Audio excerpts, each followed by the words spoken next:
Alright, go eat. You're stealing the show.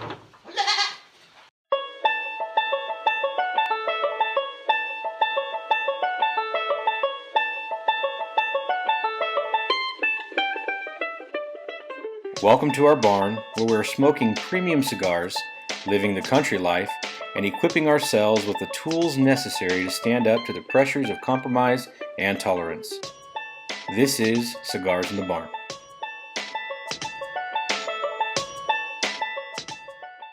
Today we're smoking the Rocky Patel Old World Reserve Corojo. Creamy. Very creamy smoke.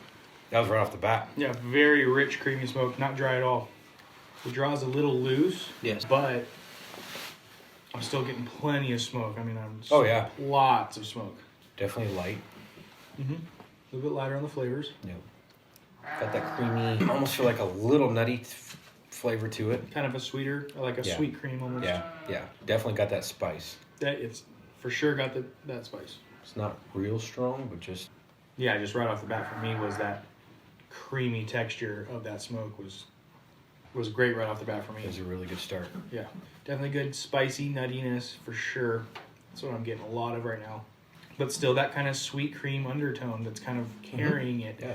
It almost reminds me of horchata I can in see a way. that. Maybe not as cinnamony, Yeah. but it's still kind of got that spice and Yep. sweet cream. Yep. I know that we wanted to do this first episode as to what Cigars in the Barn is. We wanted to talk about why we're doing this. Yep. We wanted to talk about what you guys can kind of expect from these sessions. So I'll start just by asking you, Matt, what do you expect this to look like? You know, I really hope this is something that somebody who wants to homestead or is looking to homestead, somebody who wants to enjoy the outdoor living, country living, maybe give them some insight. Get excited about maybe country living or what it takes. You know, obviously, you know, you guys are the ones that started this and have been able to allow us to join in on the fun. And so hopefully, you know, we can give people ideas, encourage them, be able to have just a more relaxed lifestyle. Yeah. Sit in the barn, smoke a cigar, have a discussion with your buddies, and enjoy life. Yeah. You know, really enjoy life and not be so uptight, because life can be very uptight. And hopefully we can at least express that to some people to maybe want to take that avenue. Yeah, I totally agree. We're trying to sell a lifestyle here. We want as many people to consider, if you're thinking about it, if you're thinking about what you want to do, if you want to get involved in something like this, we want to try to give you some avenues to go down. Now we're not saying sell your house, quit your job, and go buy a farm. Right. That's the beauty of homesteading, is it's a supplemental lifestyle. It's not a complete lifestyle, unless you want it to be. But we're going to talk about more of the practical application of some of these things. If you want some more background information on the homestead, you can check out Cozy Hills Homestead's podcast, Against the Grain. That's where we talk a little bit more in depth about some of these how-tos. We have a chicken episode coming out pretty soon here, as soon as I'm done mixing it. So this is more just a informative, scratching the surface, topical session. And that's what we're trying to go for, is to keep conversations alive. We are trying to sell a lifestyle. We're trying to make the men in this country back to being men. Into being men, yes. Because we're not doing this anymore. We're trying to inspire men to be men again, and to sit around a campfire, sit around in the barn, smoke a cigar, talk about life, talk about your problems, because I think we have a messed up view of what men are supposed to do these days. Yep. There's a lot of things out there that are skewing what we're actually supposed to be doing as protectors of the family, providers of the family, decision makers of the family, and we just don't talk enough. No, not at all. We don't talk enough. Guys, for some reason, we've come to the conclusion that guys aren't supposed to talk. We're supposed to nod at each other and say, hey, what's up? Not much, what's up with you? And that's not true. We should be sitting around talking. We should be sitting around learning from each other, helping each other, and that's what this podcast is about. It's about family. It's about kids. It's about being a true man and what that really means, with the sprinkle of being in a barn with a homestead. So sometimes being a man is providing for your family. For us directly, it's I get these animals, we raise these animals, we kill these animals, we eat these animals. So that's part of that provision aspect of it. I think that's the thing too, is, we come from a pretty diverse background. Both of us have been in the medical field. Both of us have done law enforcement. Mm-hmm. We work regular jobs that dads do. It's not, we're not in those fields anymore any longer, but we do jobs. We want to see good, hardworking men just being able to make sure that we continue on trying to get back to what the American dream used to be. We've kind of steered away from that, in my opinion, and hopefully this will kind of help that. I don't think we're going to change the world by any means, but hey, at least if we can get a couple people to, want to sit around and talk and smoke a cigar and maybe drink some, whiskey or bourbon or whatever the case may be, they can do that. That's where we come from. So we want to encourage more people that way. And if you have any questions, obviously, like Matt said, you can email us. We're trying to build a group of guys, ladies, if you're listening too, we love you. But this is really specifically for men because we're going to have a lot of manly topics. Mm-hmm. I hope to get a lot of special guests, maybe guests that we can talk about being a better dad. Yeah. Let's talk about being a better boss. Let's talk about running our finances better. Right. Let's talk about if you guys are thinking maybe the entrepreneur side of it. Yep. We're going to talk about that kind of stuff. We're going to talk about whatever we want to talk about because it's our dang podcast.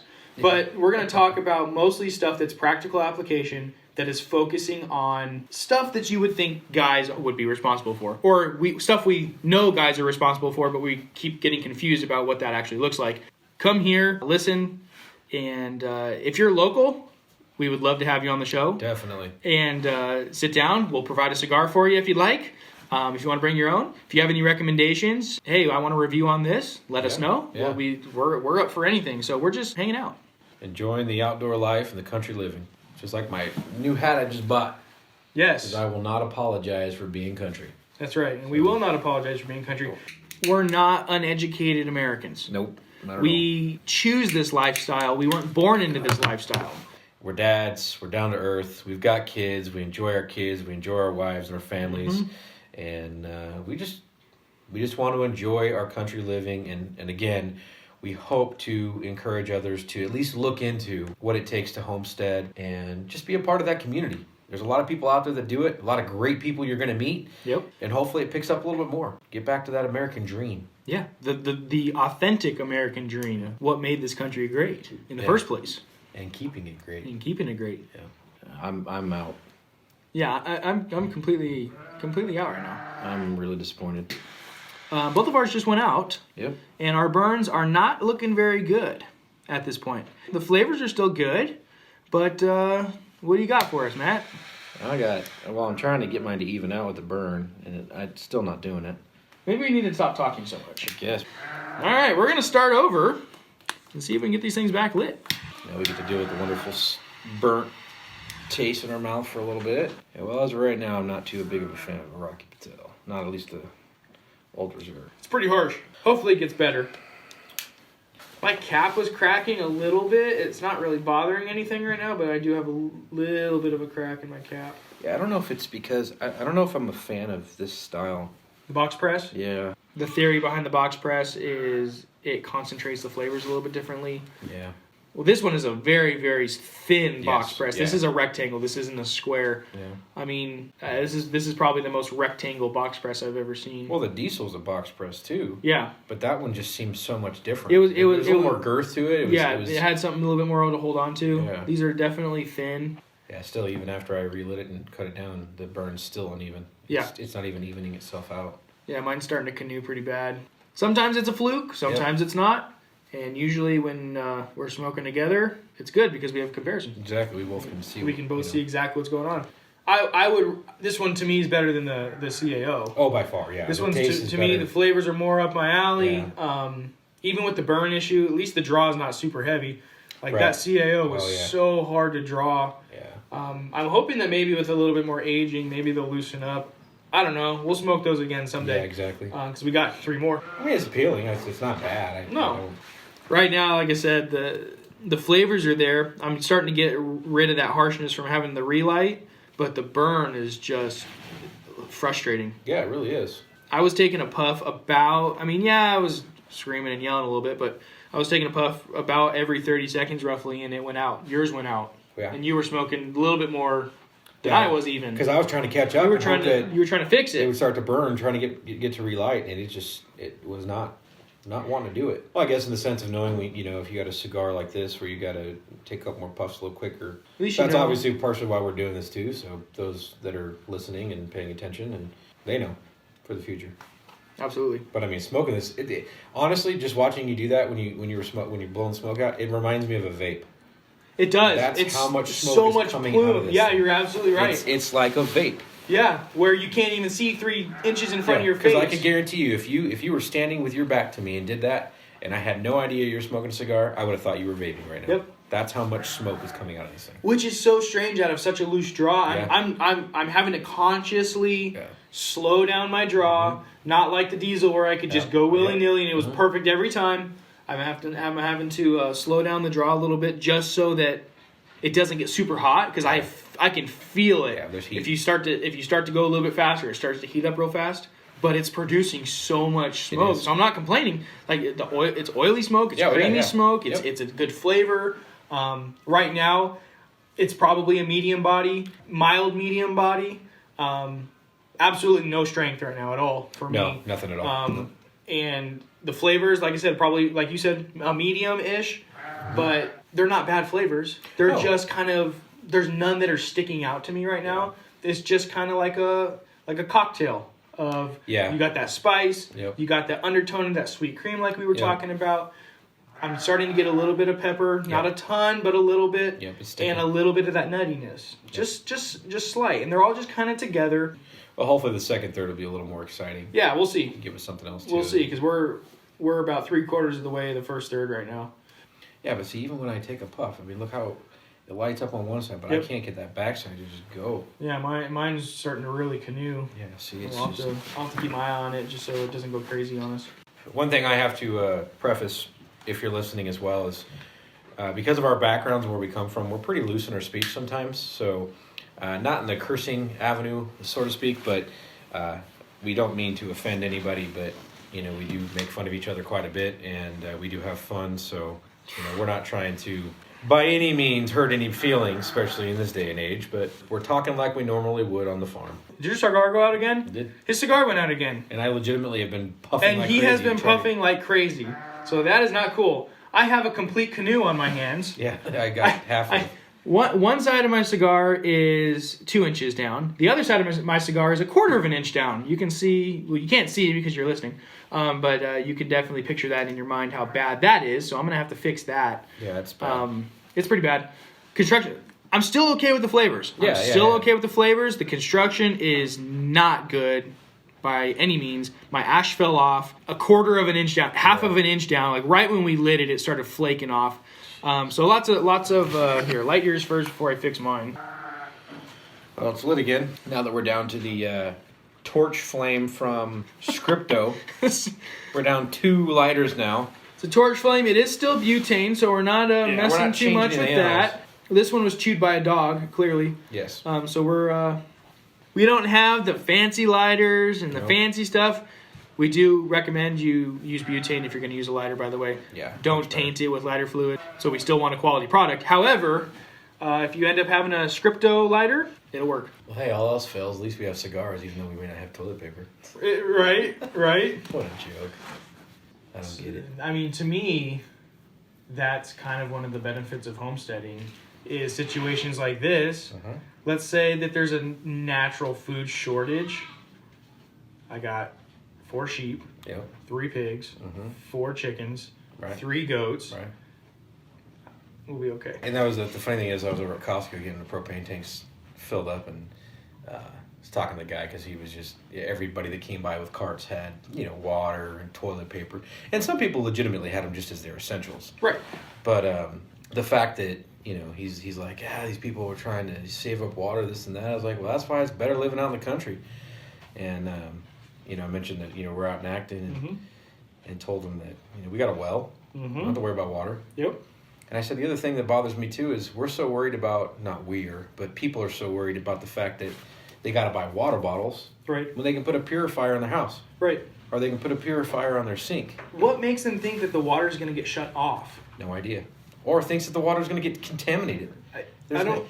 The county people all over the place have said there's nothing wrong with the water. And secondly, what does toilet paper have to do with anything? I think, honestly, to me, we see this a lot with companies.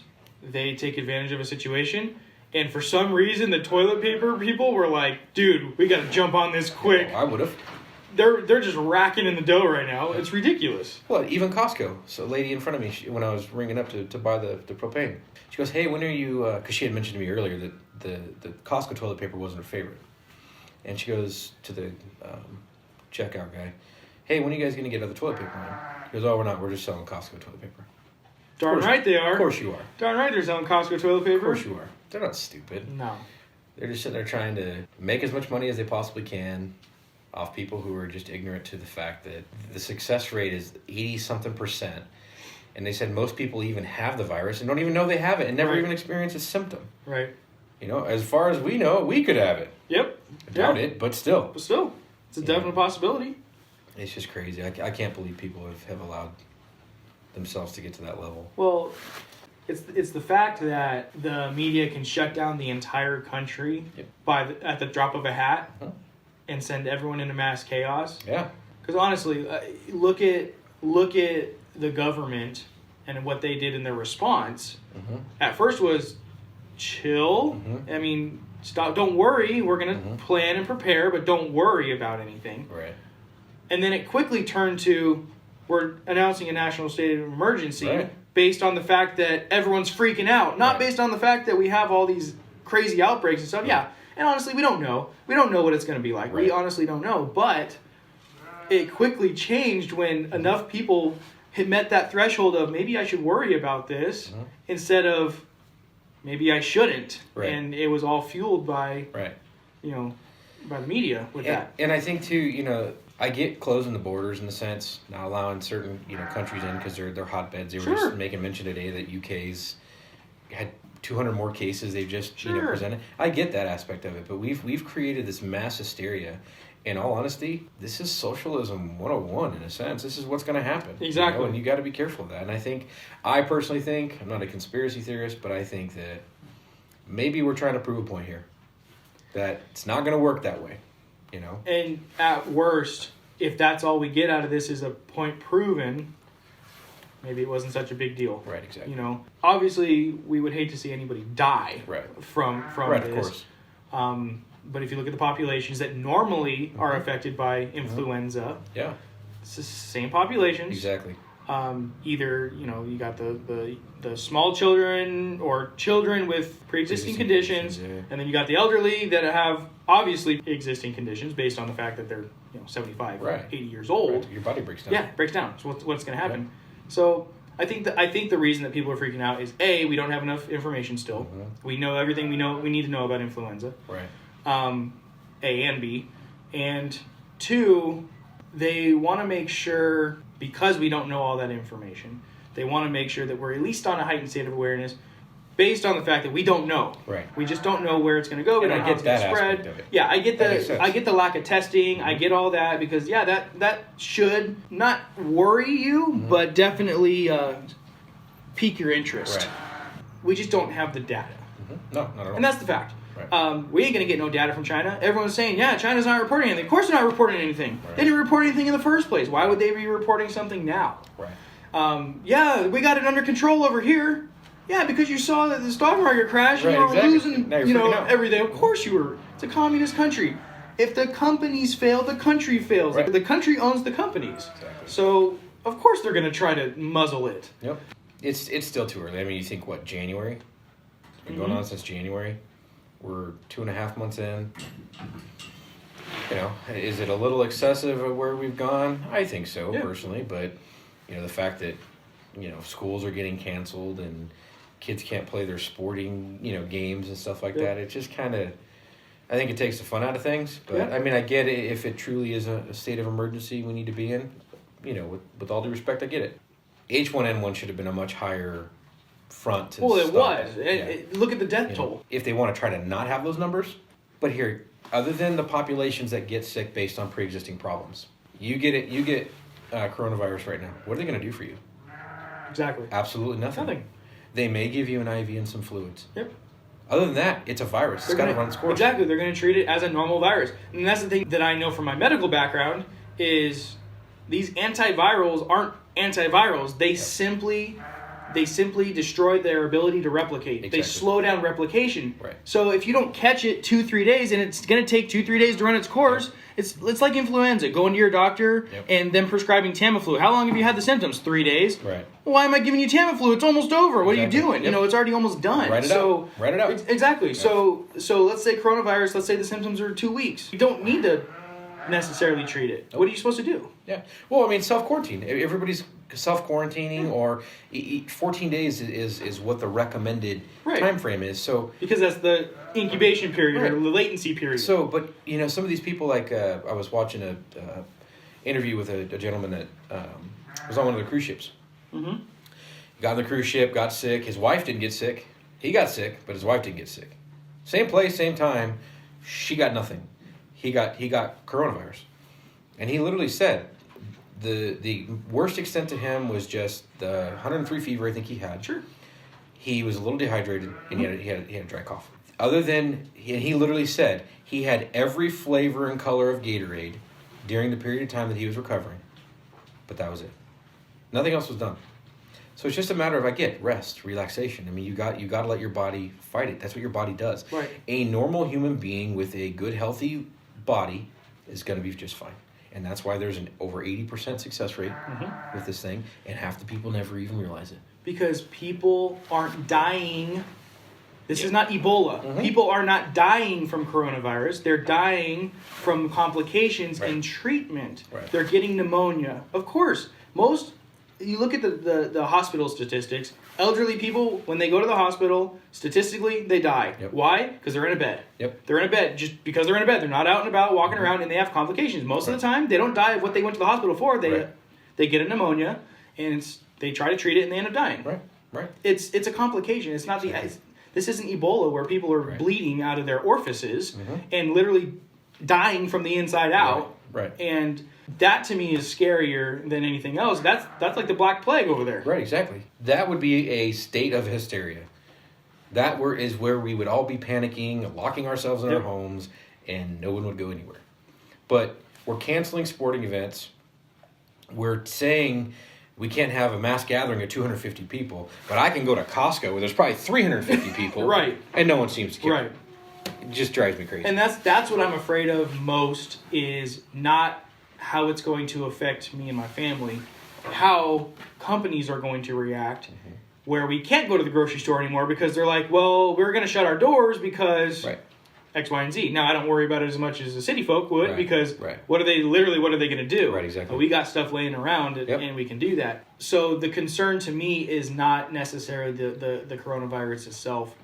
The concern for me is the paranoia and all the stuff that's going to happen because of that. Right. You're going to start getting looters and you're going to start getting people fighting in the stores over this. It's like, why? I don't understand. If everyone would calm the heck down. Yeah.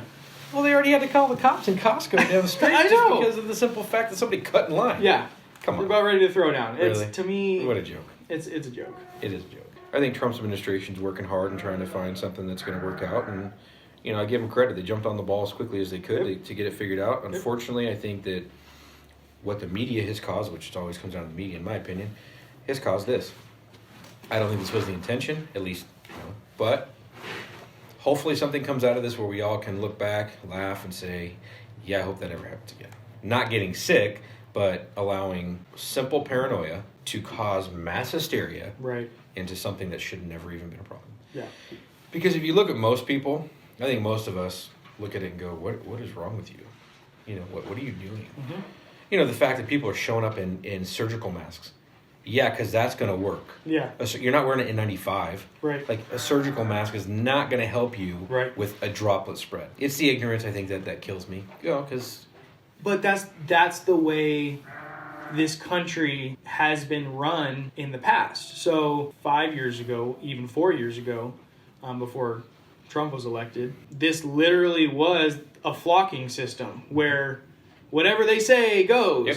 And that's what frustrates me, I think, the most out of where we are in this world is we are supposed to trust the government, but we put people in office that are not trustworthy. Right. And they have a specific agenda, and they have the power to promote their specific agenda, Right. and they have the followers to do so. Exactly. And that's the frustrating part is, guys, think about something for 1 second. What does toilet paper have to do with coronavirus? Right.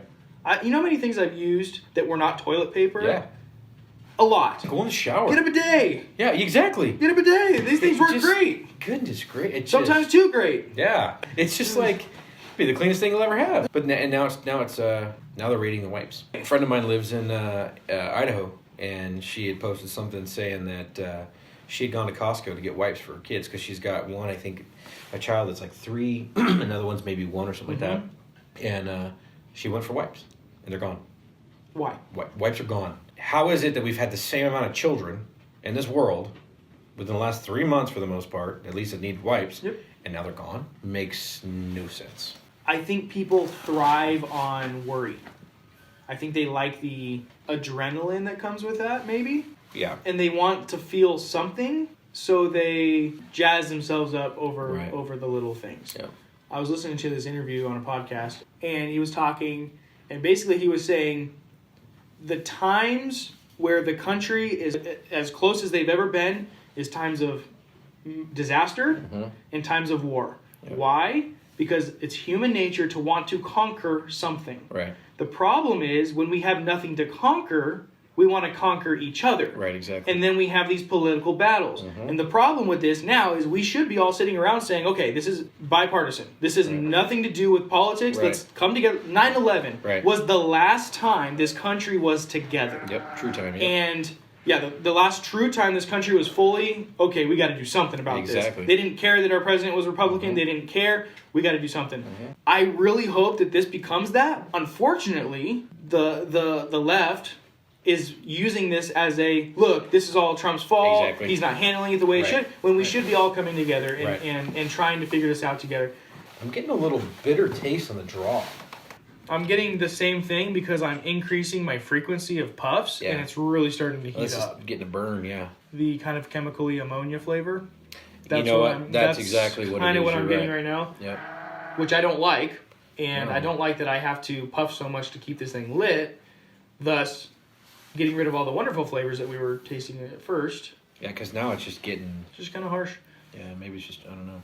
So you can't take too fast puffs, and you can't take too slow puffs, so you got to find your sweet spot. Exactly. You have to count in your head. 22 and a half seconds. Yeah. Every 22 and a half seconds you take a puff. That's when you take your puff. You should be okay. cigarsinthebarn@gmail.com. We'd be more than happy to answer your questions. We plan on and anticipating maybe doing a Q&A session at the end, maybe a couple questions. Hopefully there's a few other homesteaders out there that are listening, and we'd like to see what you guys think. Yeah. What do you do for homesteading? Yeah. What's your plan, or maybe we can share ideas. Yeah, absolutely. Things like that. Absolutely. I'll tell you one thing I'm super excited about, if you don't know anything about it, is gooseberries. Oh, yes. I'm very excited about my gooseberries. We're going to be growing some gooseberries. Those are real gooseberries. He's not really excited about his gooseberries. Yeah, no, we're talking about real gooseberries. But I think it's going to be fun growing some gooseberries, and hopefully in the next several months we'll have some large gooseberries. We'll be doing a review on those gooseberries as well. Exactly. Yep. We're going to make goat's milk gooseberry ice cream. There we go. That's going to be fantastic. Yep. Maybe, I don't know. So you know when it's lit. You can tell when it's lit. Yeah, you can tell when it's lit, but it's keeping it there that's the problem.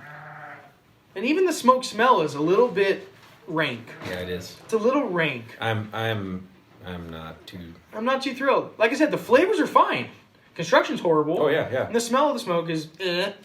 The flavor's still good. And once you get past the relighting burn smell. But you got to really puff these things and make it forces you to cause the flavors to go away for you to even get some smoke. And that's the problem to me. I'm not too satisfied. That's the whole reason why we're doing this. We're reviewing cigars, so sometimes you're going to have great ones, like the last one we just had. Yep. And sometimes you're just going to have some okay ones. Yep. And it's...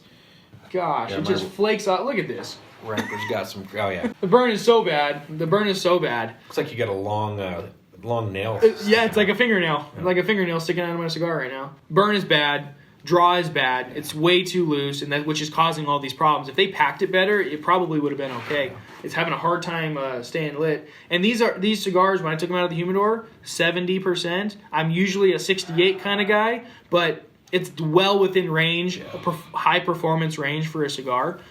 There's a lot of people out there that go even closer to 75. That's not me. I like around 68, 69. They came out at 70, so these aren't dry.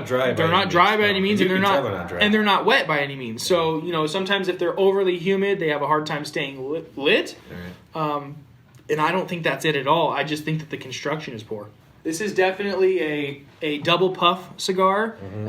If you guys know what I mean by you got to take a pre-draw and then you can hit the draw. So you give it a little juice and then you can take that full draw in, which sometimes I don't mind. This one I happen to mind. It's hard doing it all the time. It's hard doing it every single puff. Yeah. I mean, what kind of flavors are you getting right now? We're getting into the second third. So the second third has just started, barely. It's a little sweet. I'm still trying to get past the burnt taste in my mouth. From having to relight. Yeah.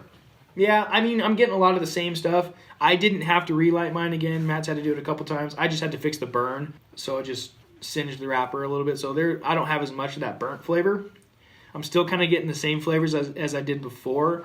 Definitely spice. That sweet cream to me, though, is gone. Yeah, there's completely gone. The smoke is not as oily as it was before. Yeah. And that might just be because it's burning hot. We'll see what it transitions to. I am noticing a little bit now that I'm puffing a little bit quicker and getting a faster draw. Mm-hmm. I'm not waiting as long between draws. And it is starting to burn a little bit better. Okay. Yeah, see. That was a bad puff. That was definitely a bad puff. It's not visually appealing anymore. No, you can just see how loose it is inside there, and it's... That crack in my cap is now almost all the way around. It's about 3/4 of the way around, and you can kind of see it's starting to flake. See that crack? Yep, right there, yeah. And it goes about 3/4 of the way around. It hasn't completely busted open, but once again, I'm only in the second third, and this is probably a 5.5-inch cigar. Yes, so mine cracked right there. So yeah, we're getting a lot of wrapper cracking issues, which usually because it's too thin. It's just too thin of a wrapper leaf. But the flavors are okay still. I mean, other than that harshness, the flavors are still okay. Yeah. I'm just a little disappointed. But I've had this situation before. One of the worst cigars I ever had was a Rocky Patel. Yeah. I couldn't even finish it. And Rocky Patel is one of the most famous names out there. Most people know, even if they don't smoke cigars, they know Rocky Patel. Yeah. And they make some fantastic stuff. Unfortunately, they make some crappy stuff too. Right, yeah. At least from my experience. And I've had some really good Rocky Patels, and this isn't one of them. Yeah, the burn's a little bit better now, now that we've gotten to the second, third. Now that you fixed it 3 times. Yeah, now that I've fixed it. And I'm drawing a lot more, quicker. Drawing more frequently. Yeah. I'm having to, go 10, 15 seconds? 10, 15 seconds, which is way too frequent when you're trying to keep your smoke cool. Yeah. If you have a well-performing cigar, you should be able to take a puff around that 45-second mark, 45 to a minute even, and you should have no problems. And we want that cool smoke, and this you just can't deal with. Yeah, I think that last cigar we just reviewed, the Diesel, the Rage, I think we probably went... There was one point your wife had come in and was talking to us about a couple things, and we didn't puff at all. Minute and a half? Yeah, easy. So, and it was still performing perfectly, and that's how you know the construction is good. Yeah, we didn't have to do anything with those. Who knows? Maybe it's a fluke, just these two. It's hard when there's two of them. It's hard when there's two of them. Problem. But we'll give you an update. We'll smoke these again in probably 6 months or so after they've aged a little bit more in the humidor. Yeah. We'll check them again in 6 months, just like we're gonna do the same thing with the CAOs that we didn't like either. Yep. We're going to check them in 6 months after they've aged a little bit more. Maybe we'll get some better performance out of them. And again, too, maybe some of you have had the same issues and same problems, and you can, enlighten us a little bit. Yeah. Or maybe you never have, and you want to come join us and smoke one of the ones that we have left over. We've got 3 of them left over. Yeah, come by. We can get more, but we just, just so we can kind of have a really good sense all the way around of, different cigars. Yeah. We want to know what's going on out there. There's a lot of people reviewing them. And that's great. We're not trying to sit here and change your mind. We're just trying to give you our honest opinion as everyday average people. Let us know if you have any questions. cigarsinthebarn@gmail.com. We're also on Facebook. We're on Instagram. Like us, give us a shout out. And if any questions, please feel free. We're open. It's going to take a lot to offend us. I can promise you that. We've heard probably everything in the book. So if you guys got a favorite, we'd love to try your favorite. I'm actually really excited, to be quite honest with you, is trying the CAO Brasilia. I really, really want to try that. So I've had that one once before. I don't really remember it a ton because I wasn't smoking it to review it, so I wasn't thinking as much about it. I remember, like usually with CAOs, I'm going to say usually because that last CAO we had wasn't awesome. A well-constructed cigar, lots of good flavor, not too overpowering in strength. I remember the ones that knocked me off my socks, and that wasn't one of them. It was a little bit stronger, but it didn't make me want to throw up. Yeah. So yeah, I'm excited to do that one. Actually do a review on that one. I think we'll try those. I'll buy a couple of those, and we'll maybe review those next week sometime. And yeah, that'd be great. That way, our next shipment that's coming in can get a chance to sit in the humidor for a little bit and Sounds freshen good to up. me. We've smoked 1.5 inches, and have already decided it's not worth smoking anymore. It's very light. Yes. It's not very densely. It's a very light cigar in its weight, in its density. So we already know right off the bat when we were doing the first pre-smoke inspection of it, we could already tell that the pack was pretty loose. We could tell that there wasn't a whole lot of tobacco in there. So we didn't think that it was going to mean a whole lot, even though we know that it's the looser draws because the pack isn't good, the lightness because the pack isn't good. But I had no idea it was going to cause that many problems. It's hot for a good inch of the cigar, and it's expanding. That's what's causing my wrapper issues. Is it's really expanding. Now a lot of cigars do that because it's heat. Obviously, it's physics. What are you going to do? But not all of them crack, and that's just has to do with the construction, the quality of the binder and the wrapper. Yeah, it's so hot, so far down away from the actual ash.